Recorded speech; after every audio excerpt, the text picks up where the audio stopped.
ফুলকিকে নিজের ওষুধ খাইয়ে কি করে পাগল বানিয়েছে সেটা শালিনী ফুলকিকে বলার সময় ধানু সব কথা ফোনে রেকর্ড করে নিল। হ্যাঁ বন্ধুরা, এমনটাই দেখা যাবে। তাই সম্পূর্ণ জানতে ভিডিওটিতে লাইক দিয়ে চ্যানেলটি সাবস্ক্রাইব করে দেখতে থাকুন।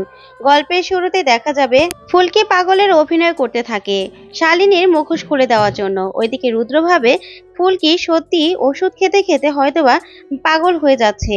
তারপরেই রুদ্র রোহিতকে বলতে থাকে, ফুলকির যে অবস্থা দেখছি আমার কাছে ভালো মনে হচ্ছে না, ওকে ডক্টর দেখানো দরকার। তখন জেঠুমণিকেও এই কথা বললে জেঠুমণি বলতে থাকে, রুদ্র হ্যাঁ ফুলকির অবস্থাটা একটু খারাপ, ডক্টর তো দেখাতেই হবে, তবে দেখবো কি ডক্টর দেখানো যায়।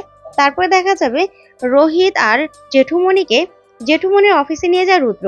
তখন রুদ্রকে রোহিত বলতে থাকে, এখানে কেন নিয়ে এসেছিস বল, কি বলবি?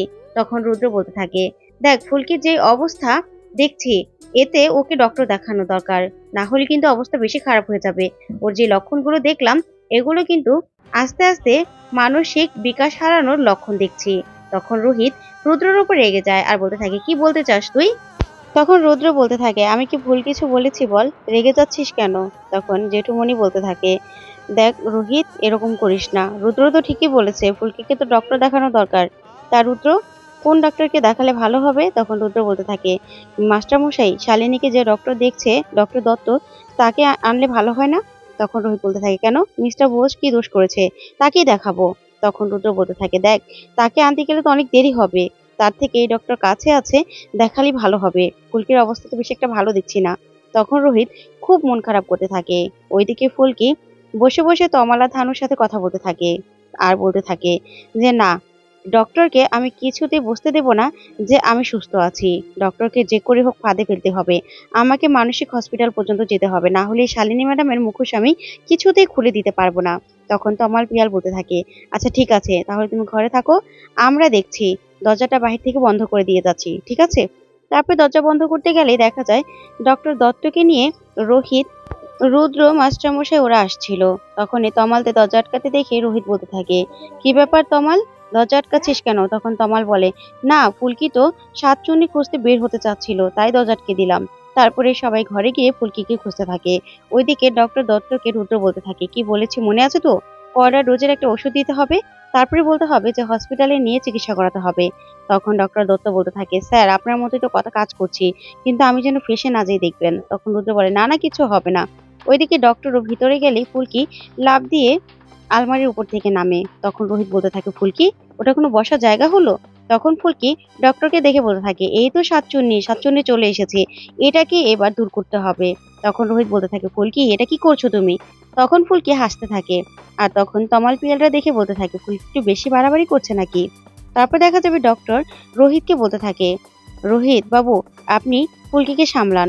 তারপরে ফুলকিকে নিয়ে খাটের উপর বসালেই ডক্টর ফুলকিকে কড়া ডোজের একটা ওষুধ দেয় আর বলতে থাকে, ওষুধটা খাইয়ে দিন, একটু ঘুমাবে আর ঠিক প্রেশারটা নেমে যাবে, আর তাহলে তারপরে আপনারা চলুন, আপনাদের সাথে জরুরি কথা আছে। তখন ফুলকিকে রোহিত ওষুধটা দিলেই ফুলকি ওষুধটা হাতে নেয়। তখন তমালা ধানু অনেক না করে ফুলকিকে খেতে, কিন্তু ফুলকি মুখে নিয়ে নেয়। তখন তো ওরা দেখে অবাক হয়ে যায়। তারপর দেখা যাবে পিয়াল আর ধানুকে রেখেই সবাই মিলে ডক্টরের সাথে কথা বলতে চায়। তখন পিয়াল বলতে থাকে, ফুলকি তোমাকে না এটা খেতে বারণ করলাম, তুমি কেন খেলে? নিশ্চয়ই ডক্টরটা উল্টাপাল্টা কোনো কড়া ডোজের ওষুধ দিয়েছে। তখন ফুলকি মুখ থেকে বের করে ওষুধটা দেখাতে থাকে। তখন তো ধানু আর পিয়াল খুশি হয়ে যায়। তারপরে দেখা যাবে ওইদিকে ডক্টর রোহিতকে বলতে থাকে, দেখুন ফুলকির যে অবস্থা, যেরকম যেই কাণ্ডগুলো দেখলাম, তাতে মনে হচ্ছে বাড়িতে চিকিৎসা করানো যাবে না, ওনাকে হসপিটালে ভর্তি করতে হবে। তখন রোহিত এই কথা শুনে রেগে যায় আর বলতে থাকে, কি বলতে চান আপনি? বাড়িতে থেকে বেস্ট ডক্টর এনে আমি ফুলকির চিকিৎসা করাবো, আর আপনি হসপিটালে নেওয়ার কথা কি করে বললেন? এই বলে রেগে গেলেই মাস্টারমশাই বলতে থাকে, আহ রোহিত একটু চুপ কর না। তখনই এই নিয়ে সবাই মিলে কথা বলতে থাকে।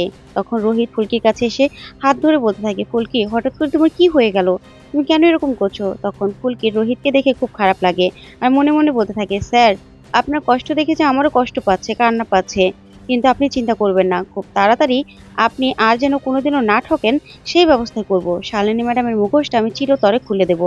তারপরে দেখা যাবে অরুণা ঠাকুরের সামনে বসে বসে কাঁদতে থাকে। তখন পারমিতা বলে, মেজু কাকি তুমি কেন এরকম করছো? ফুলকির কিছু হবে না, দেখো। তখন রোহিত আসার বলতে থাকে, সবাই বলছে মানসিক রোগীদের সিনড্রোম দেখা যাচ্ছে ফুলকির মধ্যে। তখন পারমিতা বলে, কেন ভাই, কি হয়েছে? তখন রোহিত বলতে থাকে, ডক্টর ঘোষও একই কথা বললো, হসপিটালে নাকি গিয়ে নিয়েই তারপর চিকিৎসা করাতে হবে।